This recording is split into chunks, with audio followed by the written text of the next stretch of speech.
welcome to Resource PNG. Papua New Guinea and the United States both have huge natural resources and face difficult challenges in managing the development of those resources in a sustainable, inclusive and transparent manner. Given the similarities between both countries, the US Embassy in Port Moresby recently hosted a 3-day workshop with subject matter experts from the United States, Australia and Papua New Guinea exchanging experiences and best practices. Participants explored how the different agencies involved in oil and gas development must work together to implement PNG's policies and laws, and discussed ways to improve communication and coordination amongst themselves. Here is a brief look at the workshop.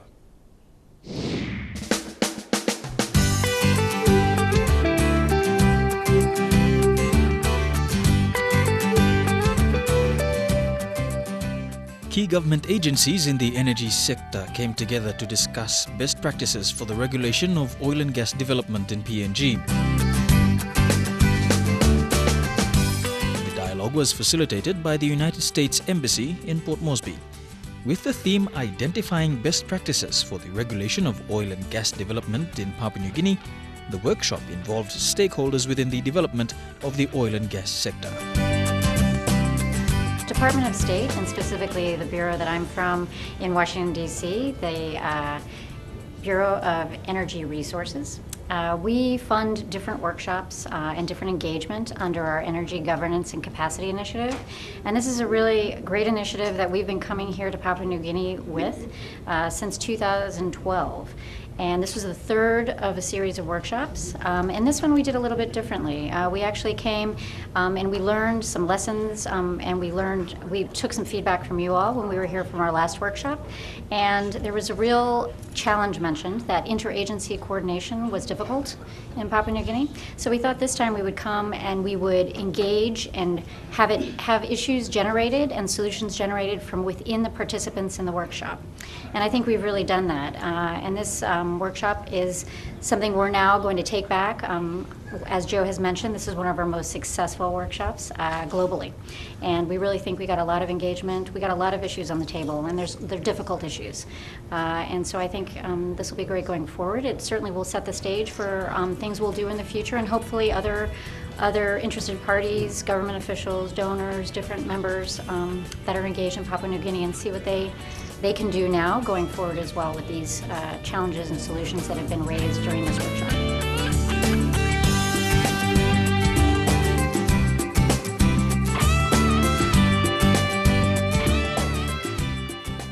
These are the challenges. This is the beginning of the conversation. This is where we start to look at what the challenges actually are. And so when we first started discussions on Wednesday, there were tons of problems. There was, this is a problem, this is a problem, this is a problem, this is a problem, all these problems. And what we did is we distilled it into five potential solutions, 5 areas that they can address, and that we can hopefully provide some further guidance, not just really in the experience of the United States, but also global experiences in addressing the challenges that they identified and the solutions they came up with. So this is the beginning of a process, I think, definitely not the conclusion.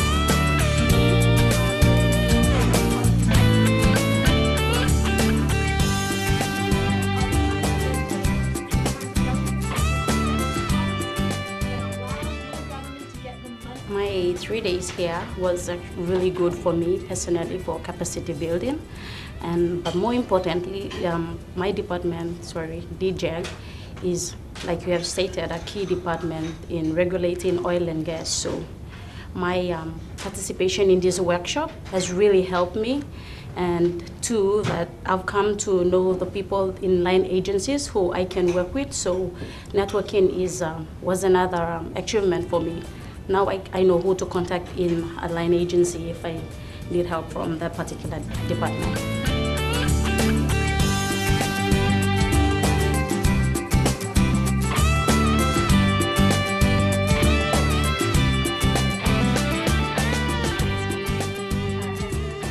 When I came into this workshop,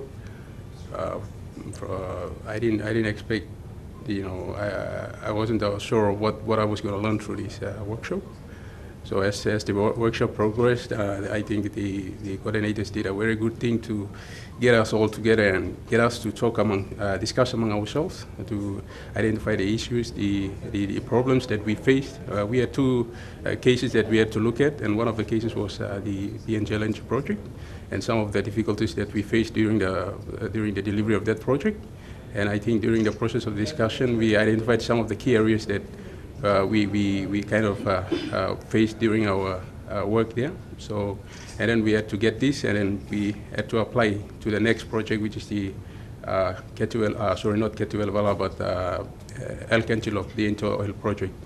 So that has helped us see, the areas that we can improve on, and the biggest area that we realized was the interaction between the key agencies that take part during the project initiation of a project and delivery of a project up to the granting of a petroleum development license. So during this process, we have identified some areas. Some of the areas we realized that we can manage it within ourselves. It's just a lack of coordination that kept us down. So during this process, we have identified that. So I think it is a way forward now for us to address it. Some of the areas, like the technical areas, know-how and technical knowledge, these are the areas that we have identified, but it needs further level of encouragement and addressing from the political level. So we hope that highlighting these points can get their attention to address it. So during the whole process over these 3 days, I have learned a lot, and I think it has helped me.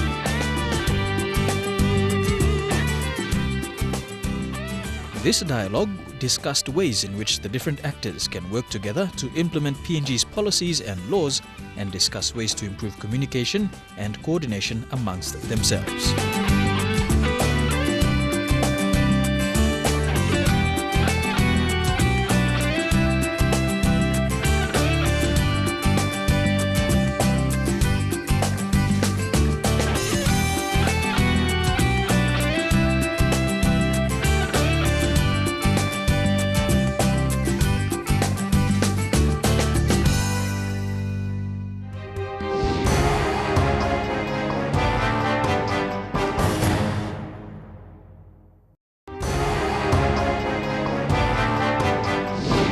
Welcome back to Resource PNG.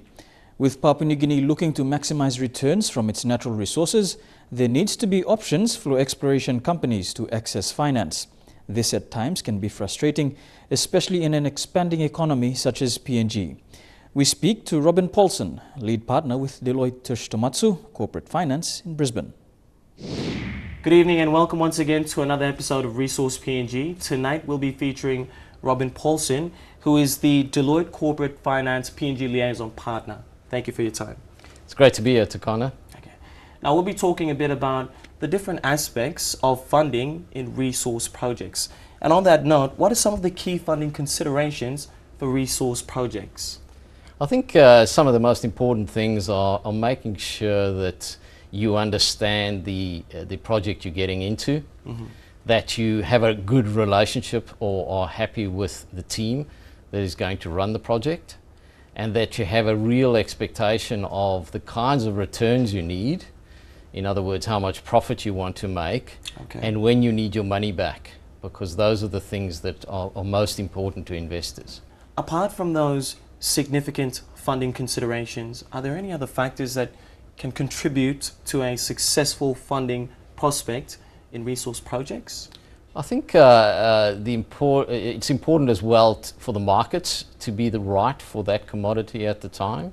The relationships with all stakeholders are vital, because resource projects affect the land, and people have interests in land, many different types of interests. So it's very important to make sure the company has done their homework and is a good corporate citizen from that perspective. What are some of the stages of developing a resource asset, and how is each of them different? There are some very distinct stages. Resource assets are assets that change, they're chameleons. In the early stage, it's an intellectual property and it's an idea. I believe there may be gold in a certain area. In the next stage, once you have found where you think the gold is, it's a process of determining how much gold, how deep it is, what you need to do to get it out, Then you have the next stage is where you need to work out the mechanics of how you will extract it, put the project in place, put the equipment in place, have the team put in place in order to run the mine. And then the last stage is really a production company as you extract the gold, for example. Okay. So it's a changing asset. Okay. And there are different funders and investors that are interested in different parts of that asset.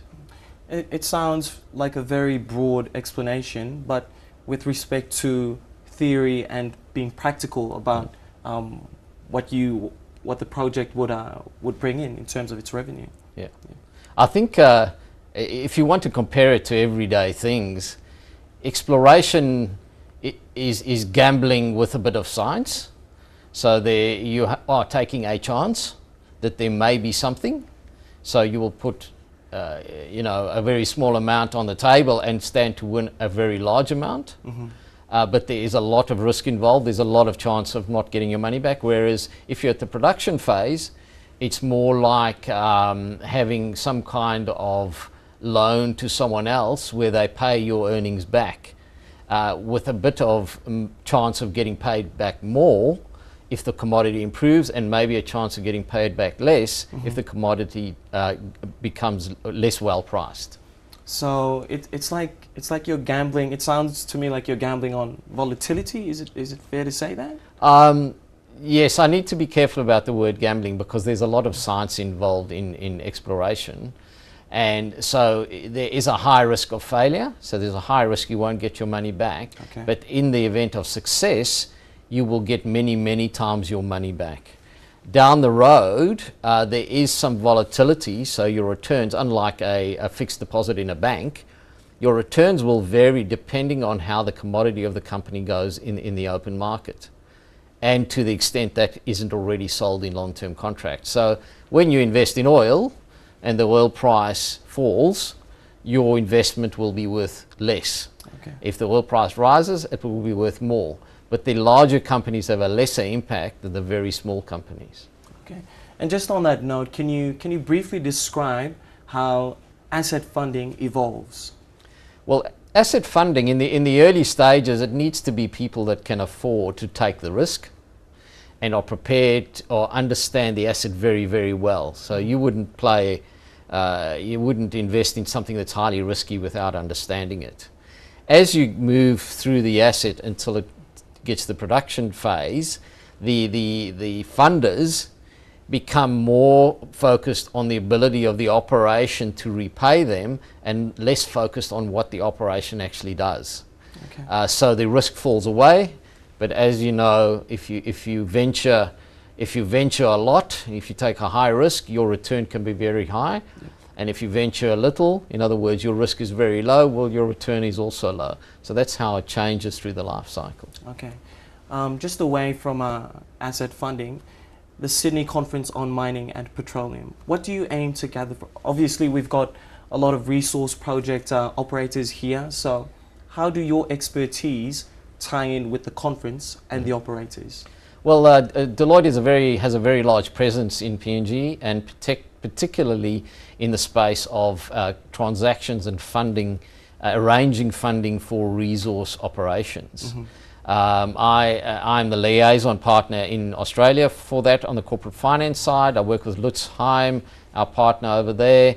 And what I want to gain from this is get to know the operators in PNG better.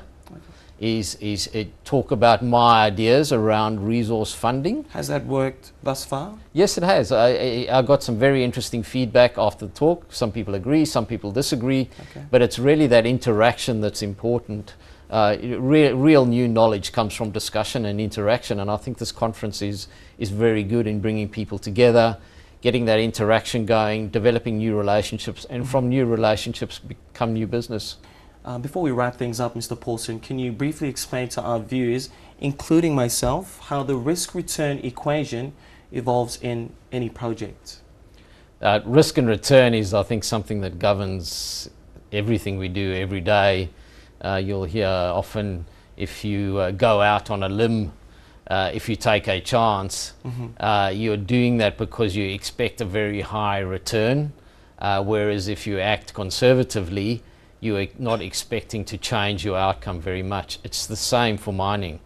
If you invest high risk money in exploration, for example, and you happen to find a new Porgera or a new Lihir, your return is obviously very, very great. But if you invest in the Porgera operation or a mine that has been producing for a long time, you have less risk because you know what the returns have been. Mm-hmm. You'll find your return is lower. Okay. Just on a closing note, can you explain to some of the project operators here what the guarantees are if they affiliate with your organization in terms of funding and financing? I think the gains from Deloitte is we have a very long history in advising entities around how best to source funding, mm-hmm. how best to write very good contracts around that, in other words, the commercial sides of that, okay. and how to structure their funding side of their business in the longer term. Okay. Mr. Polson, thank you for your time on Resource PNG. Thank you, Takana. Coming up next on Resource PNG, Resource News. That's after the break. Stay with us.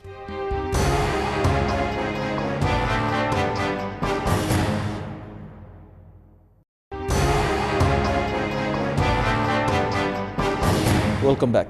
It's that time again. Let's take a look at what's been making headlines in PNG's resource sector.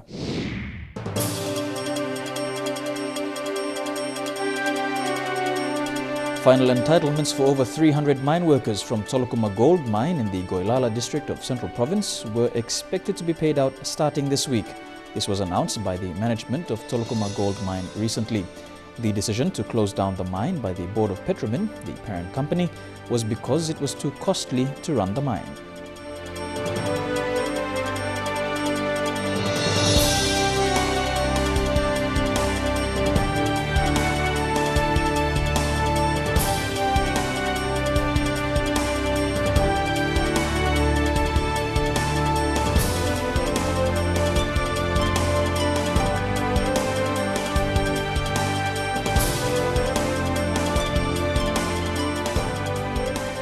Moving on, Prime Minister Peter O'Neill has announced that the much-anticipated Kumul structure legislation will go before Parliament this month. This legislation will enable state-owned enterprises to become more independent, removing what the Prime Minister called bureaucratic red tape, which he says has been hindering the performance of SOEs. The Kumul legislation is also expected to see a holding company established to manage the country's stake in all resource projects within the country.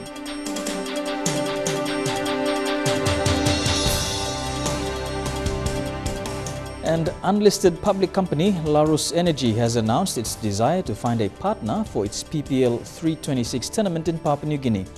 Covering highly prospective on- and offshore regions in the Taurus Basin, the company is offering a significant stake in the high-impact frontier license.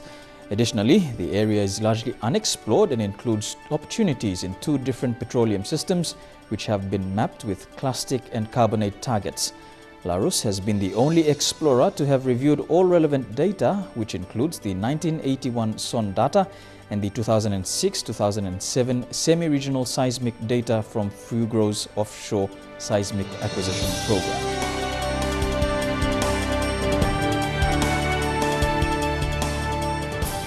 Another milestone was reached last week by the PNG LNG project when it celebrated 1 year since the start of production. The project has so far produced more than 6 million tons of LNG cargo and delivered 87 cargoes to customers in East Asia. ExxonMobil PNG Managing Director Andrew Barry said since the project's early completion and the first LNG shipment in May last year, the project facilities have been operating above expectations.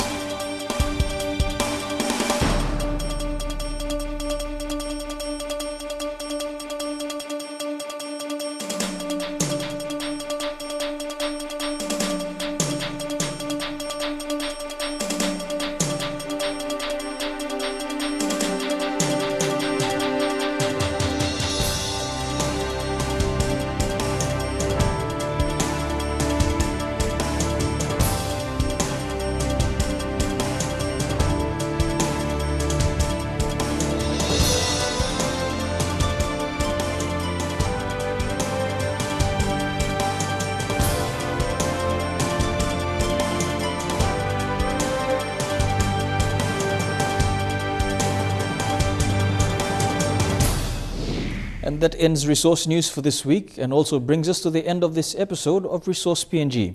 If you want to contribute to this program, get in touch with us via email on resourcepng@mtv.com.pg. To view this edition again, log on to www.mtv.com.pg, where you will find a link to the Resource PNG page. You can also find us on Facebook. Until the next time, pleasant viewing.